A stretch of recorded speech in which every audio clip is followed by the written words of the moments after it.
Hello and welcome to the new series of Drishti IAS. I am Pooja, and in this segment today we are going to deal with Indo Pacific Economic Framework for Prosperity. What is this framework? Who is leading it? What are going to be the objectives, implications and challenges with respect to this particular framework? We will discuss all that. Let's begin with the first topic, that is the Indo Pacific Economic Framework for Prosperity. Why is it in the news? Now, the US, in order to increase its economic footprint in the Pacific region, in order to counter China, has launched or led this particular framework. 13 countries are ready to join it, including India.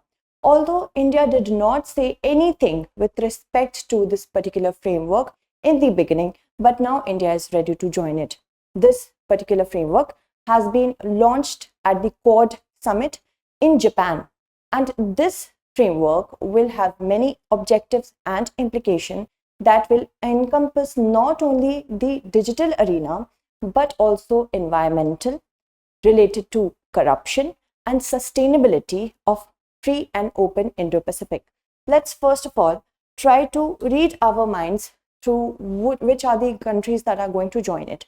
Australia, Brunei, India, along with Indonesia, Japan, Republic of Korea, Malaysia, New Zealand, Philippines, Singapore, Thailand and Vietnam. Japan has said that they are welcoming this particular framework, and these many countries, they account for 40% of the GDP. That means out of 100%, at least we can ensure that the cooperation of these many countries, which account for 40% of the GDP, is secure with the help of this particular framework. Let's now read what is basically IPEF, if it is asked in your preliminary examination, so that you can have proper information to deal with questions with respect to it. It's not a traditional trade agreement first, and it has 4 pillars of work, or 4 modules are given. Okay, so these are the many pillars and modules you can see. One thing that we have to keep in mind is the whoever wants to participate in this particular framework, it's open to everyone. Okay, and in the Pacific region, if they are wanting to cooperate, they should abide by these objectives. They can sign either one module. This is also possible, but they have to ensure the subcomponents of those modules will be encompassed in it. They cannot say, although I want to sign this module for 1 out of 4, but I won't abide by the sub module of that module. That is not possible. Okay, what are the 4 pillars? First is fair and resilient trade. Okay, and here it will have 7 subtopics like labor, environment, digital standards with some binding commitments. So there is a touch of binding commitment. If it is asked in prelims, it's not voluntary, the commitments are binding. Okay, and supply chain resilience has to be maintained. That means they want to ensure that whatever raw materials, whatever finished products are needed for the development of Pacific region, it should be the supply chain should be resilient to any crises, like we went through the COVID crisis and the war. Infrastructure, clean energy and decarbonization are also one of its 4 pillars, and also tax and anti-corruption. Let's move on and talk about the basic things about this entire concept. As I told you, flexibility is there with respect to signing of modules. If some country does not want to sign all the 4 modules, they can choose at least one module to sign by. There is no market access. Market access in the sense, this is not a traditional trade pact. So anything which is concerned with lowering the trade barriers, or which deals with lowering the custom duties, tariffs and everything else, that are not encompassed in this particular framework. And there is no need of congressional approval, because as I told you, this is not a traditional trade pact. Okay, moving on to the next thing, that is Indo-Pacific. What is Indo-Pacific? What is the importance of Indo-Pacific for countries such as India, US and China? Indo-Pacific is a region that has gained its popularity since the last decade. The Indo-Pacific region is of specific importance because, as Joe Biden today himself has said that Indo-Pacific, with respect to economic prosperity, this region is holding the key. So trade, the amount and volume of trade passes through this region is a lot. It is home to so many developing and developed economies that a proper sustainable chain has to be maintained, and also it's of very important strategic significance for countries such as India and China. So as you see that with respect to Indo, this is the Malacca Strait, right? This is the Malacca Strait, and China always has thought about the Malacca dilemma. That means if they want to trade with countries such as the Middle Eastern countries, the Southeastern countries like Myanmar, and then African countries, it has to make sure that it passes the Malacca. So it wants to ensure that it has its presence in countries like Sri Lanka, Myanmar, so that it can bypass the Malacca dilemma. So for India, basically, how does India see the Pacific region? It should be free and open, and the literal states that are there, that are having the boundaries with Indo-Pacific, they should be responsible. Secondly, if we talk from the perspective of USA, it wants a free and open Indo-Pacific on a rules-based order. You will hear these words time and again in every president's speech whenever they are referring to Indo-Pacific region, that it should be free and open and it should have a rules-based order. So any country which doesn't abide by the rules of the world has to be expelled according to the US. Interestingly, the ASEAN countries see this region as a region of cooperation between all the countries, especially China. So there is, as you can see, not a concurrence of opinion with respect to Indo-Pacific. So we have to first define that.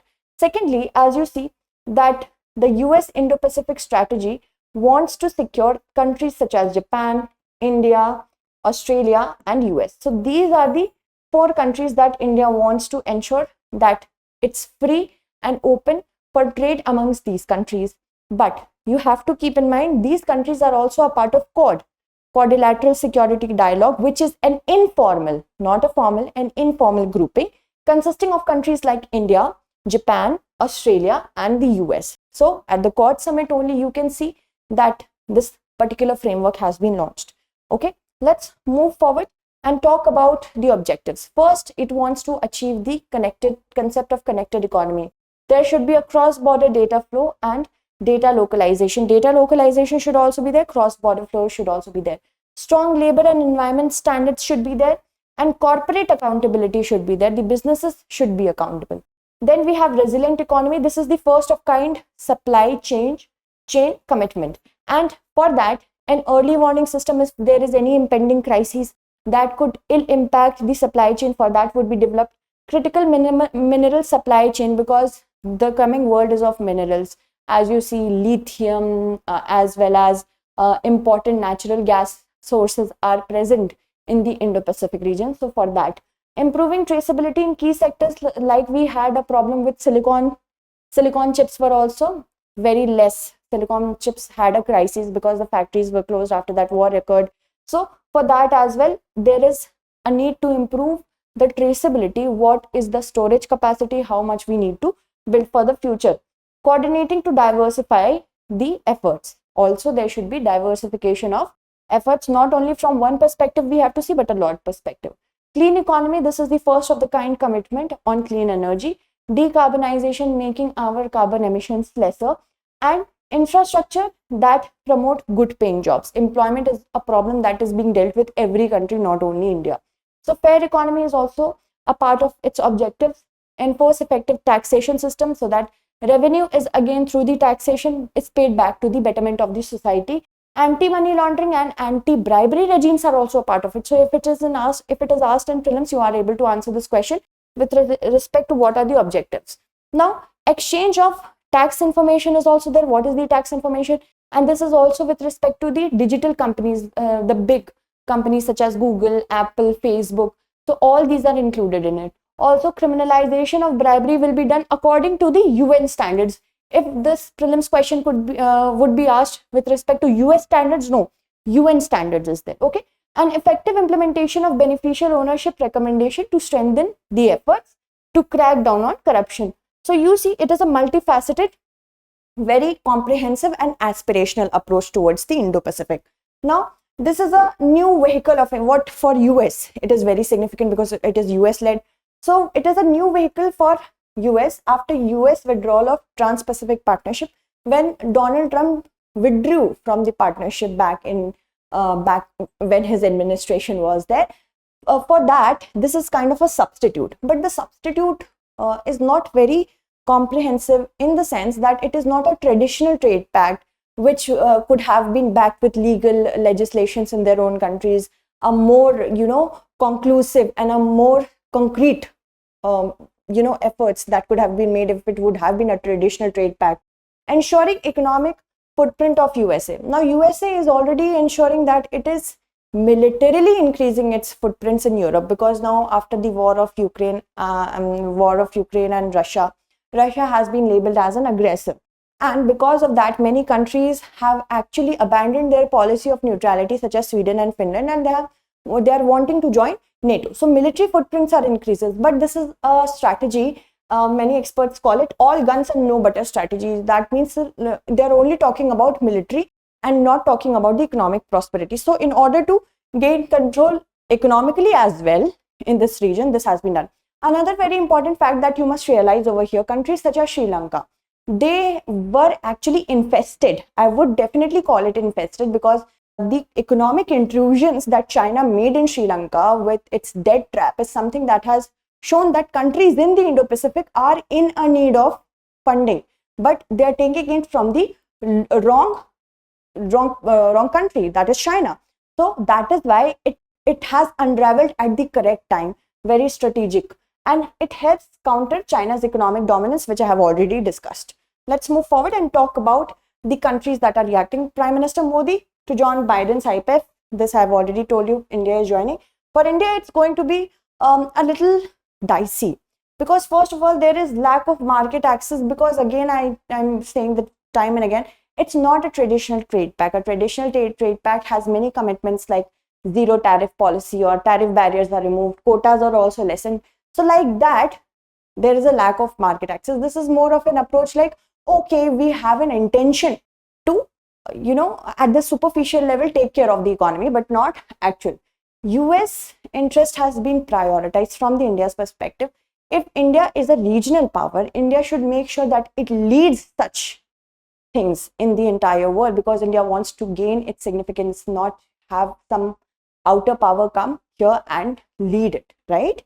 Also, need for inclusivity is there, although President Joe Biden has said that it is open for all, but also we need more responsiveness from the other people, from the other smaller states, that smaller island countries that are in the Indo-Pacific region. Okay, so that being said, there is also a problem with data crossover from boundary to boundary of the countries. In fact, India is wanting data localization, and India knows the importance of data. So that is why this can become a bone of contention. Other than that, you see that US has already played a major role in inciting the war between Russia and Ukraine. So an outer power again can do so with respect to the countries that are in Asia, right? There is a need for inclusivity that I have already discussed. Moving on, the way forward is, first of all, we need to ensure that this particular IPEF has to make a balance between what is the ambition. It is an overly ambitious pact, you can say, and it has to make sure that the apprehensions, the reservations of the participants, it is first of all taken care of, then only we can move forward. Responsiveness to the view of allies. No, it shouldn't be a hard and fast, as it's not a traditional trade pact yet. There shouldn't be a hard and fast rule as such that one must stick to the point what the US has said, because it's an era of cooperation, not dominance. Okay, now let's look and talk about our question. The USA trying to increase its footprint in the Indo-Pacific through economic outreach tools. What are the challenges that it might face to be successful? You have to write it in 250 words. That's it for today. Tomorrow we shall meet again with another segment. Until then, stay updated, and thank you so much for watching.